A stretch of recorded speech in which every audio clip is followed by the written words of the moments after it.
J'ai décidé de commencer assez soft, mais vous verrez, ça va très vite changer. Eric Sprague est un Américain né en 1972. Ses modifications, il a le corps presque entièrement recouvert de tatouages rappelant son animal fétiche. Il a les écarteurs de lobe d'oreille, il a la langue fendue, les dents limées en pointe, ainsi que des implants sous-cutanés à la place des sourcils. Il gagne sa vie en faisant des shows où il avale des sabres, s'allonge sur des clous et se fout toutes sortes de trucs dans le nez. Here it goes. Up the nose, in the nostril, down the back of the throat, and out the mouth. It goes through the mouth. Oh, look at that face. Are you enjoying yourself? Yeah? How are you getting on there, the lizard man? There it is. It's a thing of wonder, folks.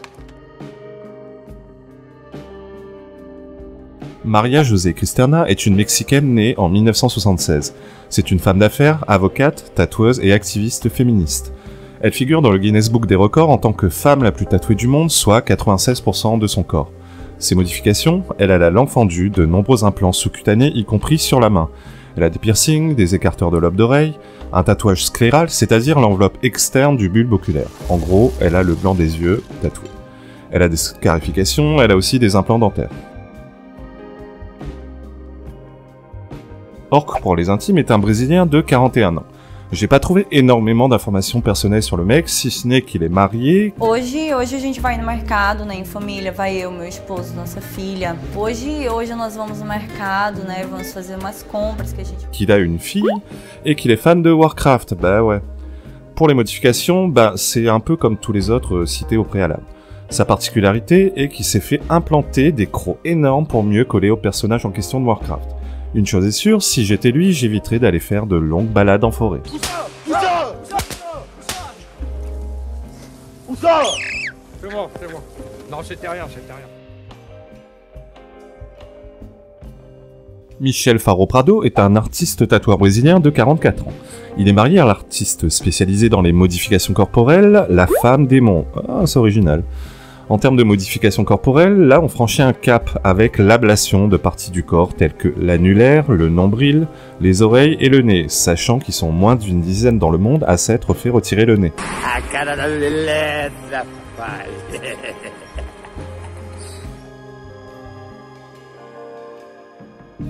Anthony Lofredo est un Montpellierin de 32 ans installé en Espagne, les ablations à but artistique étant strictement interdites en France. Pour une fois qu'on a plus de bon sens que les autres en France, il fallait que je le précise. Il a décidé de faire de son corps un véritable projet artistique qu'il nomme The Black Alien Project. Il est suivi par plus d'1 million de personnes sur Instagram où il documente l'évolution de son projet en indiquant l'avancée de cette dernière en pourcentage, et accrochez-vous bien, il n'en est même pas à la moitié de son évolution finale. En plus de toutes les mutilations évoquées plus tôt, The Black Alien s'est fait tatouer la langue, retirer la lèvre du haut et 2 doigts à chaque main. La prochaine étape, il a déjà évoqué, accrochez-vous bien, une ablation de la jambe. Mais c'est un malade. Et une subincision qui consiste à diviser le pénis en 2. Voilà. Je terminerai avec un cas qui est un peu différent des autres, mais on reste dans le domaine de la modification corporelle extrême. Mary Magdalene est une Canadienne de 25 ans, escorte, actrice porno, accro à la chirurgie plastique, au tatouage et au piercing.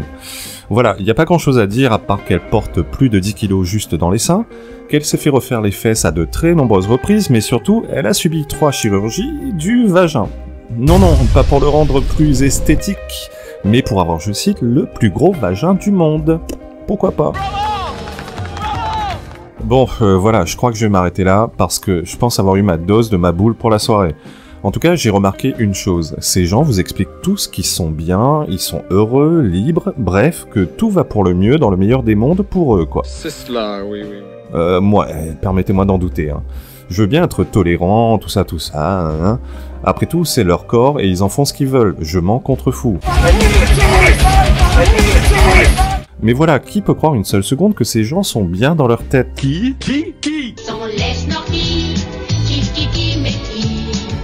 Vouloir être unique est une chose. Je suis unique, comme tout le monde. Mais là, on parle de gens qui sont dans un processus d'autodestruction et d'automutilation sans fin et extrême. D'ailleurs, ces gens sont tellement bien dans leur peau que la plupart du temps, tu apprends qu'ils se sont suicidés, genre 1 an après. On pourrait croire que toutes ces mutilations sont uniquement liées aux sociétés occidentales modernes, mais de tout temps, des tribus primitives ont pratiqué des mutilations corporelles. Cependant, on est bien d'accord que le contexte et les motivations n'étaient pas vraiment les mêmes. À très vite.